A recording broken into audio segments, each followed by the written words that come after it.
Bom dia. A gente estuda de manhã, a gente está agora nas alachot, nas leis de Lashon Hara, e hoje, como é um dia especial, a gente vai aproveitar o tema e comentar e dedicar esse shur para a elevação da alma do Rebbe, que hoje completa 30 anos do seu Yurtzeit, e o Yurtzeit de um Tzadik é um dia de muita brachá para cada um, se Deus quiser. Então vamos lá. O Instagram está pegando. Então a gente tem estudado a alachot de Lashon Hara. Lashon Hara significa maledicência. E um tema que eu vi já várias vezes nas cartas do Rebbe, ele tem uma coleção de 23 livros, cada livro com pelo menos 1.200 cartas. O Rebbe recebia, em média, 500 cartas por dia. 500 cartas por dia. A gente já fica louco com os e-mails que a gente recebe, metade é propaganda, outra é spam, e aí um ou outro é importante. E alguém perguntou para o secretário, era 500? Ele falou, não, às vezes era 550. A ponto que o dono do correio, mais perto lá, que trazia as cartas, um dia eu venho conhecer quem é essa pessoa que recebe tantas cartas. A maioria delas o Rebbe respondia. Grande parte a gente não tem registrado, porque o Rebbe respondeu para pessoas individuais. Era uma coisa muito particular, pessoal. Muito pessoal. Então, o que a gente tem, que são dezenas de milhares de cartas, são algumas daquelas que foi permitida a publicação, eram coisas às vezes mais genéricas, e eu leio todas as noites, eu leio 2, 3, 5 cartas do Rebbe. É uma coisa que eu tenho no aplicativo, e tem cartas em hebraico, cartas em Yiddish, tem lá o botão que você aperta aleatoriamente, vai abrindo cartas, e sempre eu vou lendo cartas, pegando inspiração, pegando... Manda a aplicação, o aplicativo. Tá bom, Blineda. Você dá as cartas que ele responde? A carta que ele responde, são as cartas que ele responde. Então, pela carta, muitas vezes você consegue entender qual foi a questão que a pessoa está perguntando. Então, falando sobre Lashon Hara, o que eu vi várias vezes, é que são pessoas que vêm se, entre aspas, se confessar. Olha, Rebbe, eu sou assim, eu fiz isso, fiz aquilo, que é uma maneira de você, eventualmente, procurar um tikkun, um tzadik, ele pode te dar um caminho. E o Rebbe fala muitas vezes, da mesma maneira que é proibido falar Lashon Hara de outra pessoa, é proibido falar Lashon Hara, maledicência de você mesmo. Então, uma coisa é você procurar um tikkun de forma objetiva, você fala, olha, fiz isso, isso, isso. Mas às vezes pelo espírito, do jeito que a pessoa está se lamentando pelos seus erros, o Rebbe fala, não exagera. A pessoa deve fazer uma autoavaliação, ele deve saber os seus erros, mas ele também deve saber os seus talentos, os seus acertos. Então, seja objetivo. Então, isso já é uma lição muito grande, de que muitas vezes a gente acha que o judaísmo é uma questão de você confessar todos os dias. O que eu fiz de errado? Tem o famoso Yom Kippur, que às vezes é a única vez que a pessoa no ano vem na sinagoga. Eu digo, venha, você vai escolher um dia, vem no Simchat Torah, vem no Purim, vem no Yom Kippur, tá? É um dia maravilhoso. Mas o espírito do judaísmo é um espírito alegre, o espírito da gente realmente reconhecer o nosso potencial. E o Rebbe sempre, sempre incentivava isso, você falar positivo. Tem um livro que ainda não começaram a traduzir para o português, começaram a traduzir para o português, mas não saiu ainda. Em inglês se chama Positivity Bias. Bias. Vou explicar, é uma linguagem um pouco poética, vou explicar o que significa. Quem entende inglês, vale a pena baixar, é um dos livros mais fantásticos que eu já vi. E basicamente, em cada capítulo, ele vai pegando outra área da vida, de como o Rebbe sempre buscou o lado positivo. Positivity bias significa quando você olha, bias significa quando eu já estou tendencioso. Então, se eu sou tendencioso a te julgar negativo, eu vou te julgar negativo. Se eu sou tendencioso ao meu filho, você segue aos seus erros. Então, aqui é positividade tendenciosa. Ou seja, se você colocar o óculos da positividade, você enxergar o mundo, as pessoas, a nossa história, nosso objetivo com um olhar positivo, tudo na sua vida vai ser positivo. E esse livro expressa de várias formas que até a linguagem que o Rebbe sempre usou era sempre positivo. Sempre positivo. Nos mínimos detalhes. Nunca ia rebaixar ninguém. Nunca rebaixar ninguém. Então, um exemplo clássico. O nome de um hospital, a gente chama em hebraico Beit Holim. casa dos doentes. O Rebbe insistia que o nome que se vai dar, quando vieram consultar com ele, de alguns hospitais específicos, Beit Refuah, a casa da cura. Imagina você entra no lugar e já de você entrar, já está escrito lá, casa de doente. Bom, então, realmente, não, casa da cura. E assim em todos os aspectos. Muitas vezes você escreve uma carta para alguém, escreve o rabino, o Hassid, com vários adjetivos. Me perguntaram uma vez, espera aí, não sou tão grande coisa como está escrito lá. Tá lá, adjetivos maravilhosos, para ser um Hassid tem que ser uma pessoa realmente de altíssimo nível. E o Rebbe explicou que eu estou escrevendo de acordo com o teu potencial. Talvez ainda você não é o grande mestre, Hassid, etc. Mas eu sei que você tem esse potencial. Então, sempre realmente incentivando e olhando o lado positivo das pessoas, acreditando em cada Yehudi, acreditando em cada ser humano, acreditando realmente no potencial de cada um de ser melhor, de fazer melhor. Esse é o primeiro ponto. Então, aqui a gente fala sobre Lashon Hara. Vamos focar no Lashon Atov. Falar bem de uma outra pessoa, não na frente do inimigo, mas você falar bem de uma outra pessoa. A própria fala já incentiva aquela pessoa subconscientemente. Então, isso é nosso primeiro ponto. Lechaim, que a gente possa sempre olhar o lado positivo nosso, olhar no espelho da nossa alma, enxergar o nosso potencial. Lechaim. Uma frase que eu vi, que combina bem com o pensamento do Rebbe, e depois você vê nos livros de autoajuda, que eu leio, momentos que não pode ler na Torá, às vezes, que as pessoas têm mais medo do seu sucesso do que da sua falha. Às vezes você fala, não estou fazendo um negócio porque tem medo que vai dar errado. Na verdade, o teu medo é que vai dar certo. Você quer ganhar na loteria? Todo mundo quer. Você está pronto para ganhar na loteria? Você não está pronto. Você está? Ótimo, vai ganhar, se Deus quiser. O que significa pronto?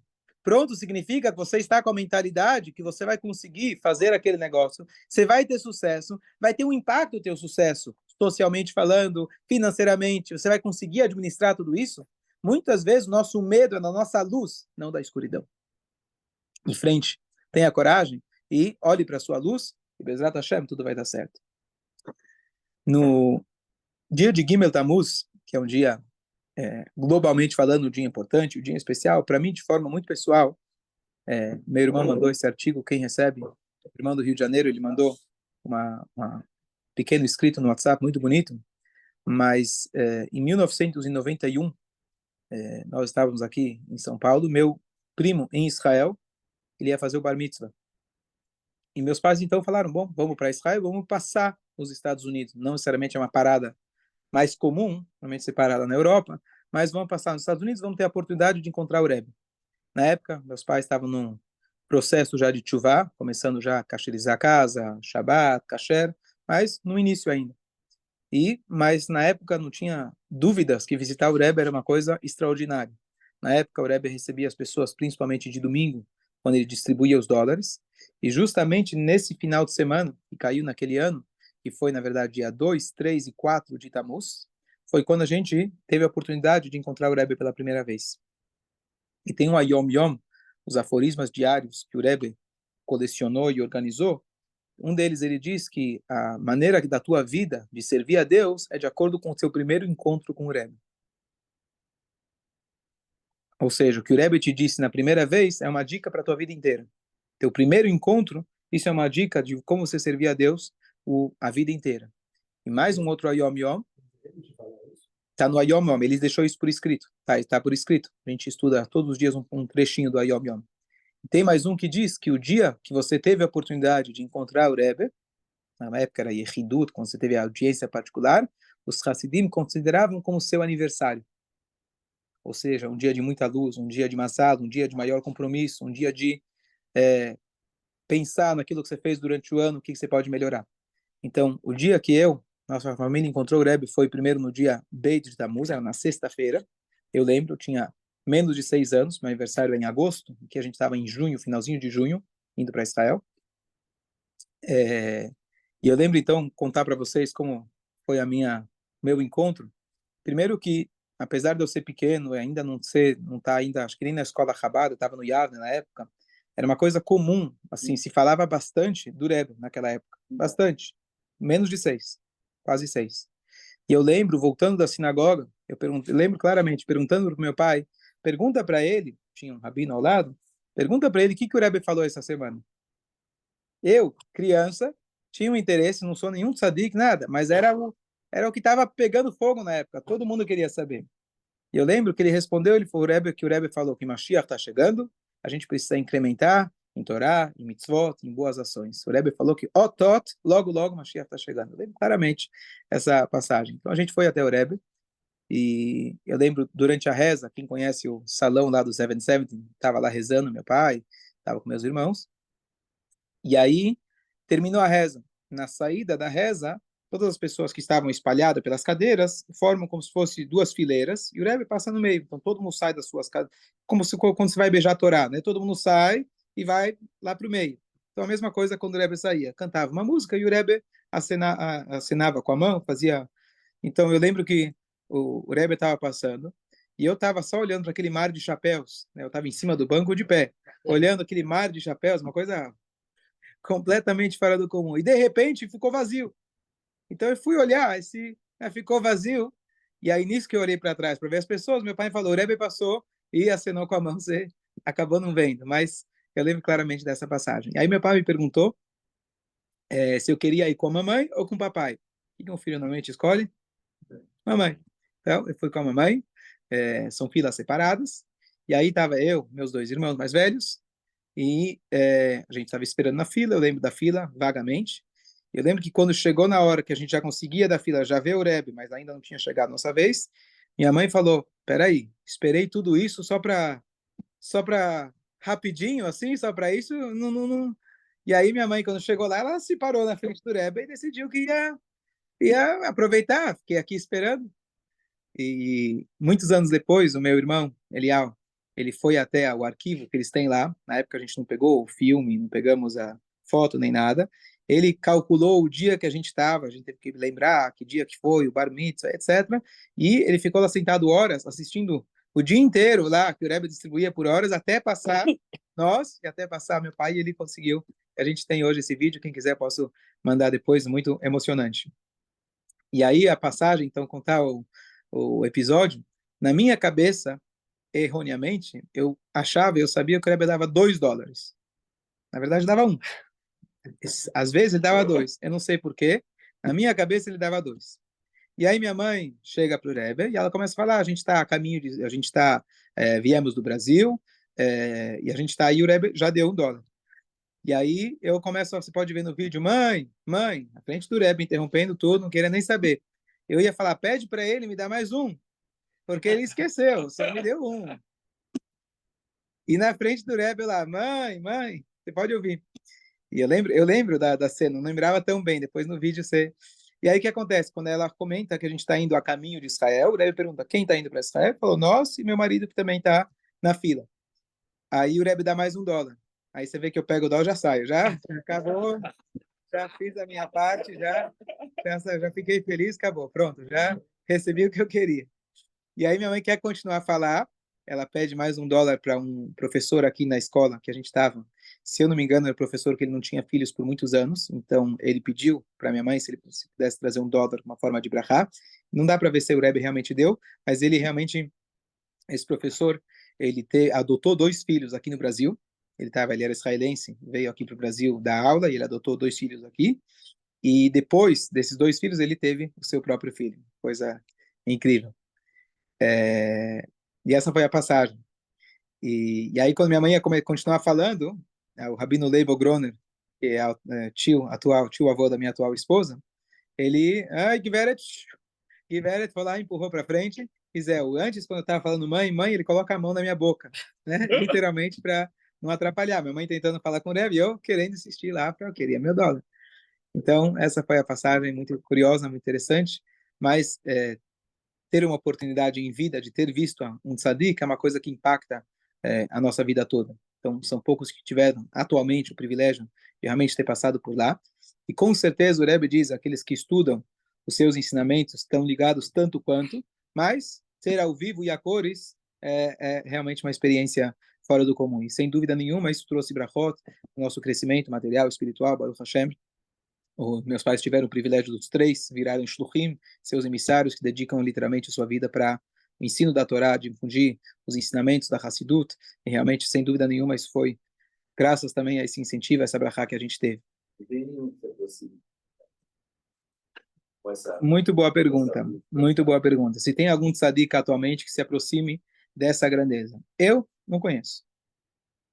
E o que a gente vê muito claro é que 30 anos depois, literalmente, como as pessoas ainda estão pegando o brachot e vendo literalmente cada um na sua vida, como realmente ainda as brachot continuam. Claro que não é o jeito que a gente gostaria. A ideia de ter um Rebbe é você poder ver alguém que é um anjo. Alguém literalmente que é... Quem ia lá falava a mesma coisa, era um anjo, uma coisa fora do comum e te incentivava, te fazia explodir de amor por Deus e mais Torá e mais mitzvot. Mas os ensinamentos estão aí e o trabalho dele continuou. E eu contei outro dia de que quando eu fui daqueles onde está o óleo, aquela foto. Então, quando eu fui no congresso rabínico, e você pode ver, primeiro você pode ver a escala dos primeiros anos, quantas pessoas tinham, 20, 30, 40, e foi crescendo, hoje são mais de 5.000 pelo mundo. Não são todos que conseguem ir nesse encontro. E então, tem uma hora que é o roll call, que o Rabino, que infelizmente faleceu justo agora, faz 30 dias, que ele é aquele que faz o showman, ele que organiza todo o programa e se preocupava com cada shliach. Então, ele faz uma chamada, agora o shluchim do Brasil, agora o shluchim de Israel. E você vai se levantando, né, para demonstrar. E aí, ele fez uma forma diferente. Ele falou, aqueles que foram para Shlichut nos anos de 1950. Aí levanta os velhinhos lá, os que sobraram ainda. E aí 60, um pouquinho mais jovem, 70, 80, 90. Aí quando chega em 90, ele fala, levante-se todos aqueles que foram após 94. A maioria do Sadão se levantou. Estão falando aqui 3, 4 mil pessoas. Isso é realmente uma coisa que continua acontecendo. E são pessoas que, em muitas situações, eles estão literalmente entregando suas vidas para o bem-estar do próximo judeu.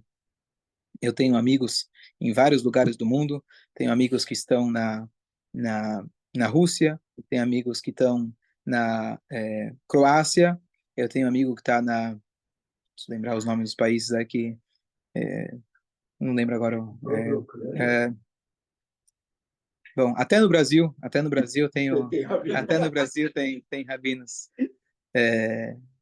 Então, realmente é uma coisa fora do comum de você ver pessoas que realmente estão prontos para entregar a sua vida, seus filhos, sua família, em vez de estar num lugar onde você tem acesso ao kasher, a uma comunidade, a uma escola, eles abrem mão de tudo para poder realmente incentivar mais um Yehudim. Porque Mashiach significa que todos os Yehudim vão se conectar. Todos os Yehudim, não vai sobrar um. Então, enquanto tem algum judeu em algum canto do mundo que ele ainda não sabe da sua missão, da sua conexão com Deus, ainda temos trabalho a fazer. Muito. Yo que estaba presente, mesmo que no ficou perto dele, já dentro do lugar onde ele estava, já foi abençoado. Sem dúvida, sem dúvida. Só estar presente. Sim. A alma de um tzadik é uma coisa atemporal. O tzadik não é um ser humano de comer e beber como nós. Ele come e bebe porque precisa. O tzadik, ele é a sua inspiração, a sua conexão com Hashem. Isso é eterno. Isso é eterno. Perguntei por Rose, que estava lá no lugar. Você pode ir também, Bezrat Hashem. No, bueno, no, ela estava quando ele estava. Mas não conseguiu encontrar ele. Não, ele estava no meio, não estava dentro da sinagoga, onde ele estava lá na frente. Mas ela conseguiu passar para pegar Não, um dólar? não Não. Entendi. Não Mas tá bom, o pai claro, dela, sim. já é uma grande privilégio. Fazer um lechaim, vou cantar um nigun. Um dos nigunim que o Rebbe ensinou pra gente, que a gente canta todo Shabbat aqui, todos conhecem, a gente pode cantar junto. O Elokeinu, o Avinu, o Malkeinu, Moshieinu, o Yoshieinu, Veigaleinu. Ay, ay, ay, ay, Shenis Bekarov, Yashminu, Rachamav, Ochai Leimo, Reino Atiaschem, Achris, Kivreches Dios, Lachem, Eloikim,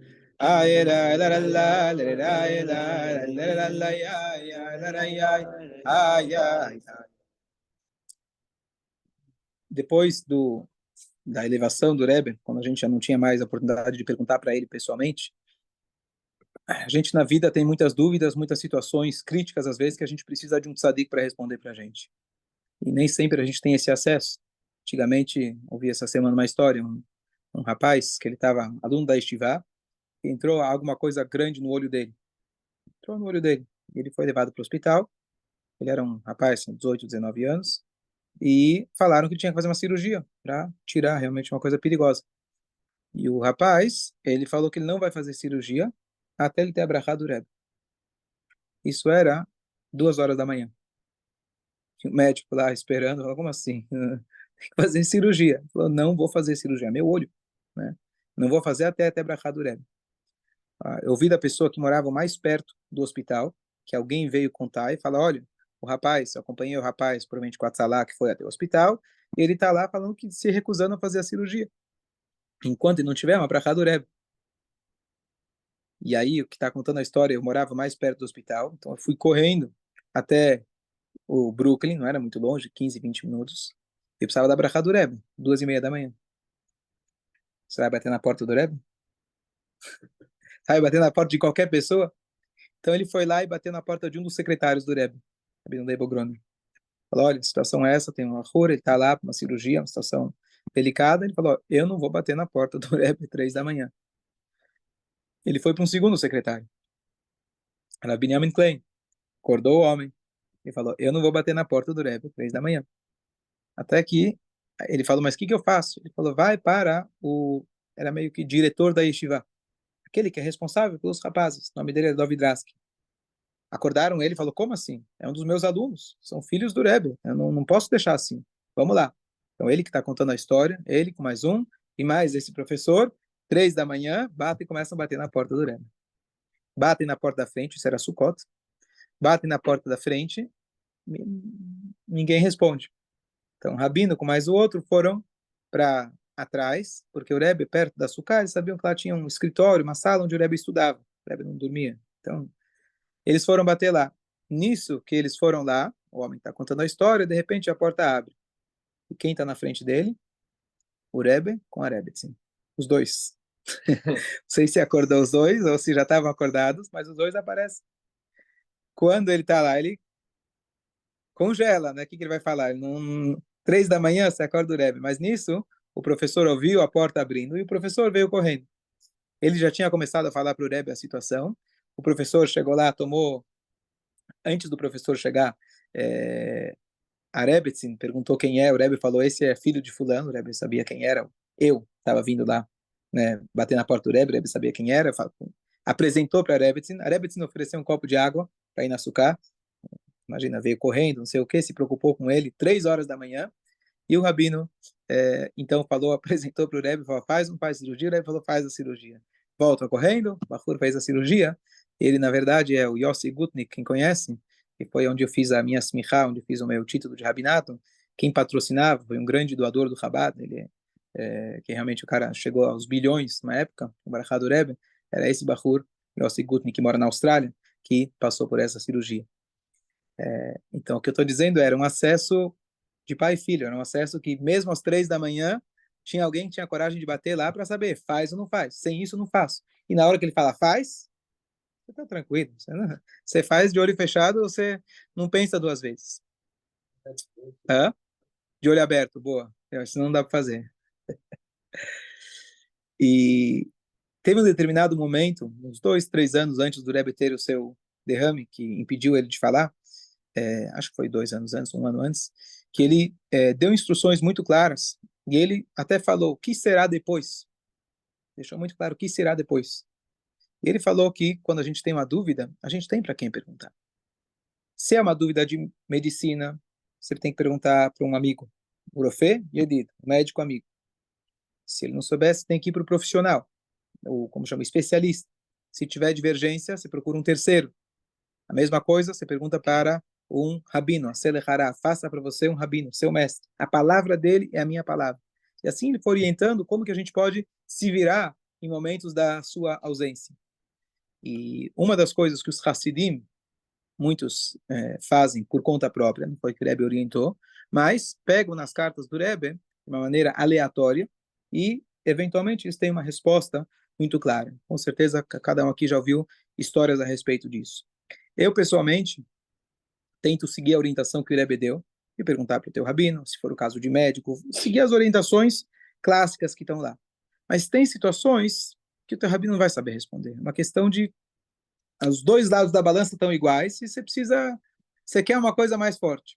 Então, em algumas situações da minha vida, eu recorri a esse método, que é uma maneira possível de você receber uma resposta. Então, vou contar 2, 3 episódios, entre os vários que já aconteceram comigo pessoalmente, para a gente entender que realmente a gente ainda tem a forma de receber resposta, de uma forma ou de outra. Então, no meu primeiro ano, depois que eu tive minha primeira filha, comecei a trabalhar na escola Or Menachem, lá do Brooklyn, foi meu primeiro emprego, e, e logo depois, um ano depois, eu comecei a trabalhar aqui com o Rabino Alovani. E na época, eu falei, bom, eu estava morando nos Jardins, num flatzinho, um dormitório, é o que dava para o momento, é o que dava, é o que tinha. E, e aí eu falei, bom, se eu estou começando a trabalhar aqui, eu preciso mudar para Higienópolis. E aí eu comecei a procurar. E aí você começa a procurar, para cá, para lá. E eu falei com duas pessoas. Uma minha tia, que é da corretora, outra meu tio, que ele não é corretor, mas ele está sempre por dentro dos imóveis, ele é engenheiro. Comentei com eles. E aí estava na dúvida na época, para talvez até de fazer algum tipo de financiamento. Eu não tinha nada, né? Mas estava uma época boa para fazer questão dos juros, estava uma época boa para fazer um financiamento. Então, de repente, pegar emprestado, marco, não sei o quê. Então, chegou o momento que eu decidi perguntar para o Rebbe. E a carta que eu abri era para uma escola, que a escola estava querendo se mudar e estavam querendo comprar um prédio novo, grande. E o Rebbe fala, não estou entendendo, de onde você vai ter dinheiro para construir e comprar esse novo prédio? Bom, já entendi, não é para comprar e tá bom, vou começar a ver o que eu posso alugar. Já vi a resposta, estava muito clara. Passa uma semana, infelizmente a minha avó faleceu. Meu avô já era falecido e ela morava em Perdizes. Em resumo, em menos de um mês eu estava já morando na casa dela, sem aluguel, sem nada. E assim a gente ficou, acho que por 2 anos mais ou menos, início de vida, início de carreira, sem você conseguir ficar sem pagar aluguel, é uma coisa fantástica. E assim foi. Então eu entendi assim, a Hashem, ele me garantiu não para eu comprar, para eu não alugar e realmente ir para o lugar onde precisavam. Pequeno detalhe, é na Cardoso de Almeida, lá em cima do lado da Offner, quem conhece, no 11º andar. Então na época eu era muito magro. Baruch Hashem, minhas pernas sofriam bastante a semana inteira de ir e voltar até a Angélica, mas Baruch Hashem foi realmente uma época subir os 11 andares, descer, subir, descer. Mas Baruch Hashem foi assim, eu vi claramente a mão de Hashem que me direcionou para o lugar certo. E a família, justamente a minha tia, meu tio, que são os filhos da minha avó, sabiam que eu estava procurando e eles então me ofereceram até fazer inventário, até vender, sem custo nenhum. Eles realmente cederam, os irmãos cederam para mim sem custo nenhum. Foi uma coisa muito fantástica, agradeço a eles também, foi uma coisa muito bonita. Bom, já merece um lechaim, que a gente possa ter sempre brachot.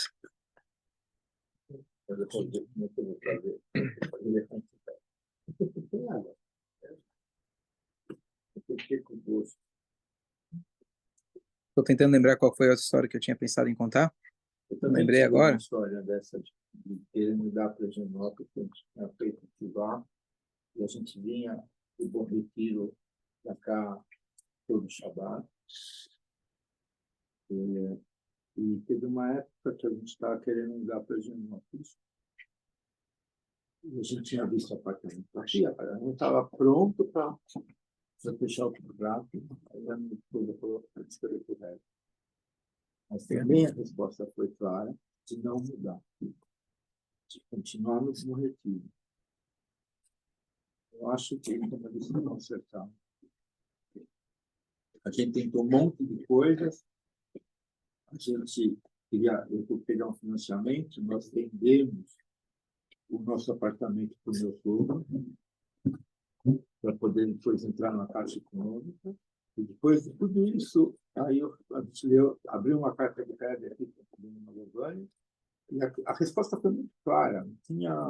Não dava nem para Dúvida. ter dúvida que era isso. E o mais incrível era na carta antes e na carta depois. As duas cartas diziam a mesma coisa. Olá, graças a Deus. Zé Efraim, talvez contar a tua história, para quem não conhece. Tá. Não Legal. te avisei antes. Não, mas vamos lá. Não, minha mãe gravou um vídeo com Ah, é? essa A história? pro Rabat Central. Acho que ela tá aí, olhando. E aí ela até me deu mais algumas informações algumas coisinhas a mais aí que eu não estava sabendo. Eu era pequeno. Então isso foi em fevereiro de 78. Eu tinha 5 anos e de repente, do nada, comecei a ficar muito mal, muito mal. Meu tio pediatra, meu pai falou com meu tio, leva ele para o hospital, interna agora. Cheguei lá, fizeram os exames, eu tinha encefalite, com 5 anos. Eu não andava, eu não falava. ah, Muitas coisas eu escutei do que me falavam, né? E minha mãe gravou esse vídeo. Ela falou também que eu fiquei paralisado do lado esquerdo, que voltei a usar fralda. Eu virei um nenê, criança. E os médicos falavam, encefalite, é cérebro, a gente não tem conhecimento, não sabemos o que pode acontecer. Não sabemos o que pode acontecer. E estava nessa situação, fiquei internado alguns dias. Aí depois o médico falou, não tem o que fazer, vai para casa. Para casa. E eu fui para casa, mal, etc. E aí uma tia do meu pai resolveu entrar em contato com o Rebbe. Entrou em contato com o Rebbe Através de e... quem? Através de quem? Então, foi muito rápida a resposta. Como foi em 78, acredito que através de um rabino que ela conhecia, Ela morava aqui. que aqui no Brasil. Ela morava aqui no Brasil. Deve ter ligado. A gente acredita que ligou, porque na época era carta, a gente até procurou essa carta, alguma coisa, não achou, falou com ela, tentou falar com ela, não lembra direito, então acredita que foi ligação até pela velocidade que teve a resposta. E o Rebbe falou que meu pai tinha que começar a colocar tefilim todo dia, eu tinha parado de colocar, e que minha mãe tinha que acender as velas de Shabbat. Só isso. Pelos médicos, era mais ou menos assim. Eu já estava fora de perigo de vida, mas não se sabia o que podia acontecer. Eu poderia ficar estrábico, cego, não andar mais, virar um vegetal, não se sabia, não tinha conhecimento na época e etc. E aí meu pai começou a colocar tefilim, estou falando de 78, meu pai faleceu há 3 anos e meio, ele colocou tefilim todo dia até falecer. Minha mãe acende as velas de Shabbat até hoje, não perde um. E era mais ou menos assim, uma semana depois eu já estava andando, 2 semanas depois eu já estava falando, a tal ponto que quando eu fui no consultório, meus pais me levaram no consultório do médico para fazer a primeira análise, umas 3 semanas, menos de um mês depois de tudo que aconteceu, o médico vira para os meus pais e fala, não é esse garoto que estava mal mês passado, não. Leva esse moleque embora e traz teu filho que estava mal. Porque não é possível. Eu entrei andando no consultório e o médico não acreditou. O médico realmente não acreditou. Então foi uma brahá muito grande e, como eu falei, minha mãe e meus pais cumpriram isso até hoje, né? Meu pai até falecer, minha mãe até hoje Tenha vida continua longa, se cumprindo. Deus quiser. Você e ela. Amém. Amém. Chaim, se não tiver. Ângelo, quer contar? Você encontrou o Rebbe, não? Sim, mas... Tem alguma coisa para contar? Você queira compartilhar? Sei. Umas perguntas por aí. A gente passou na secretaria.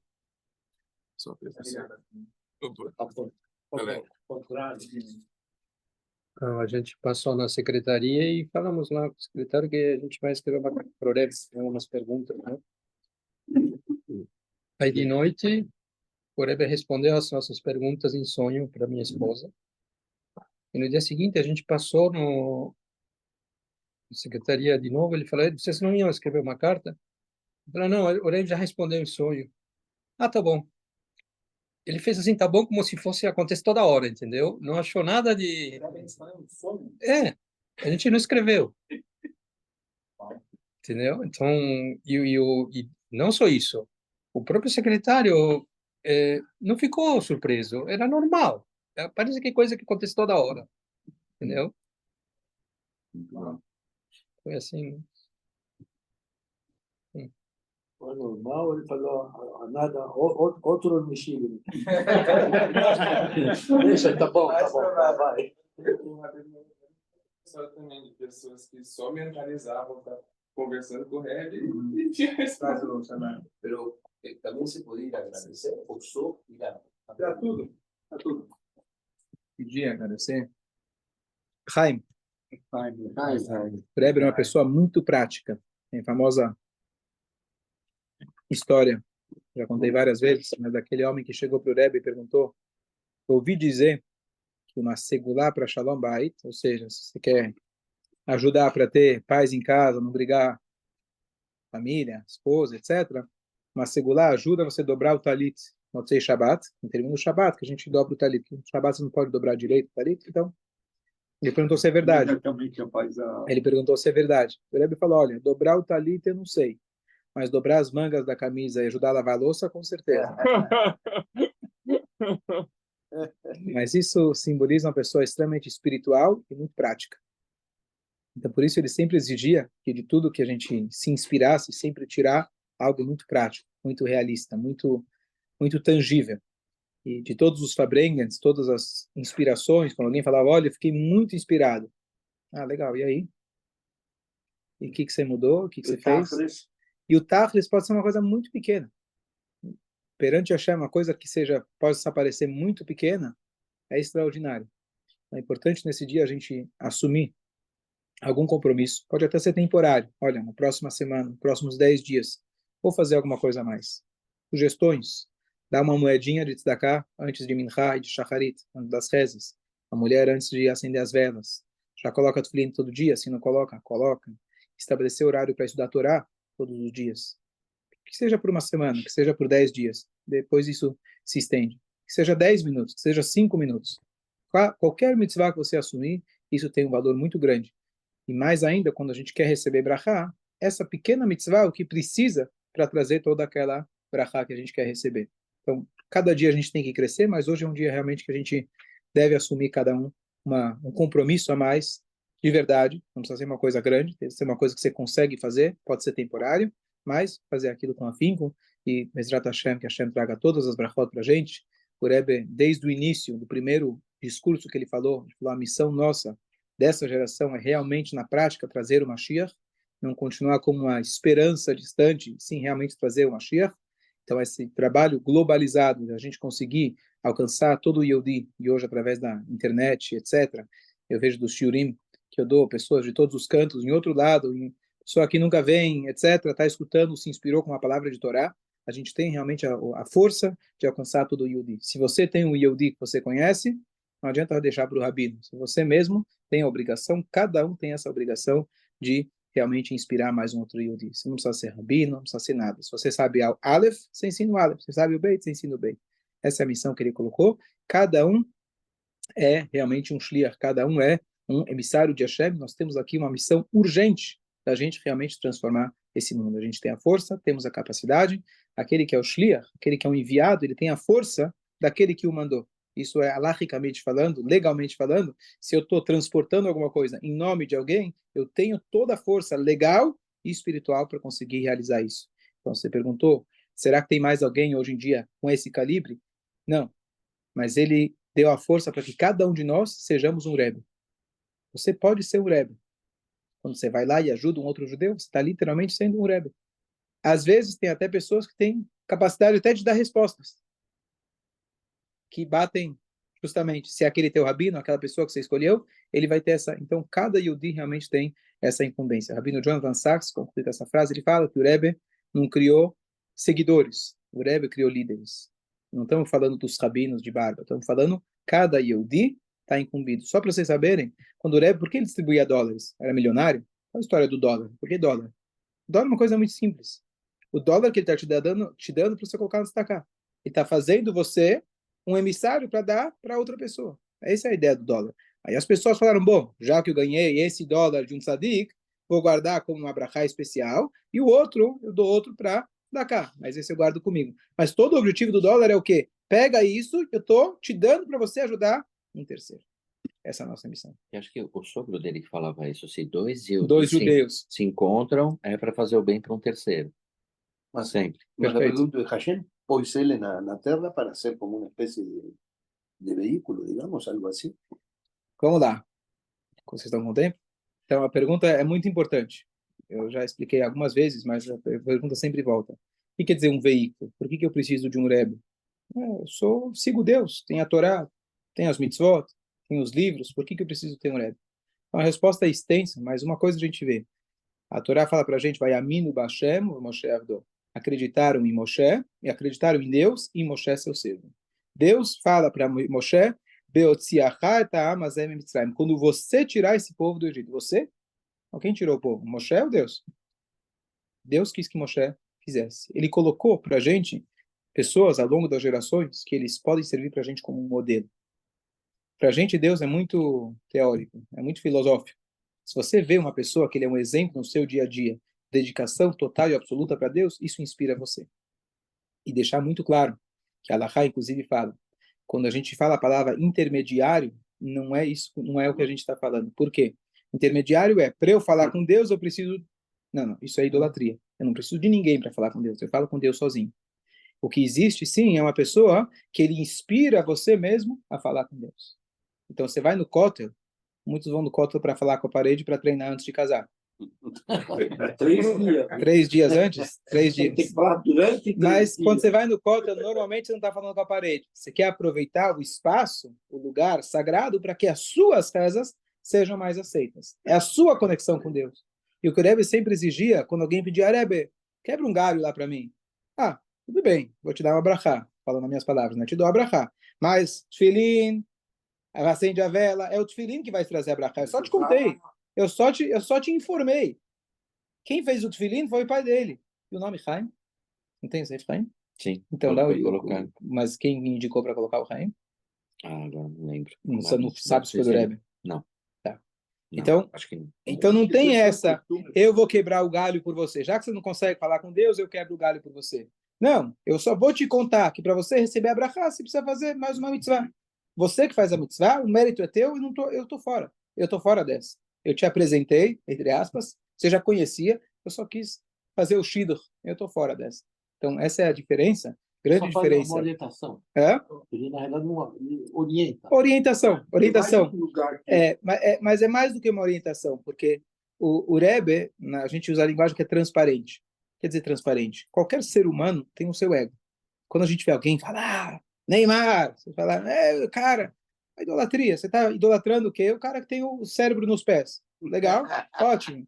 Mas não quer dizer que ele é o melhor cara como índole, como comportamento, apesar que as pessoas se inspiram nele já, ele tem o cérebro nos pés. Mas quando a gente fala de um Rebbe, é uma pessoa que é totalmente transparente. O seu ego não existe. Ele está aqui simplesmente para dar. Ele está aqui simplesmente para representar Hashem. Então, a tua conexão com ele é direta. Se você conecta com ele, você está conectando com Deus. Um tzadik, se aferrar a um tzadik, é algo que a gente vê na Torá. O Caleb, que foi um dos espiões que foram para a terra de Israel, ele não falou mal. O Yoshua tinha recebido uma letra a mais no seu nome por Moshe. Isso protegeu ele. Então, Moshe lá estava rezando por ele. Abrahá. E Caleb, o que ele fez? Ele foi rezar no túmulo de Avraham, Yitzhak e Yaakov. E a Torá fala, ele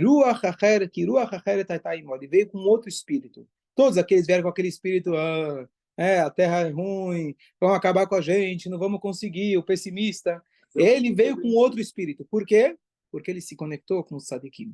Então, é parte integral do judaísmo a gente se conectar com o tzadikim. Entender que a ideia do tzadik não é para ele fazer por você, e sim para ele inspirar. Você se conectando, olhando, vendo, abraçando os caminhos de um tzadik, isso vai te inspirar e te conectar mais. Dá uma força. Dá mais força. Olha, não tem aquela história que perguntaram para o Rebbe uma vez o que ele fazia? Ele deu o exemplo da Pode falar, conta a história. Não, Conta, eu não lembro pode falar. Não, conta o senhor.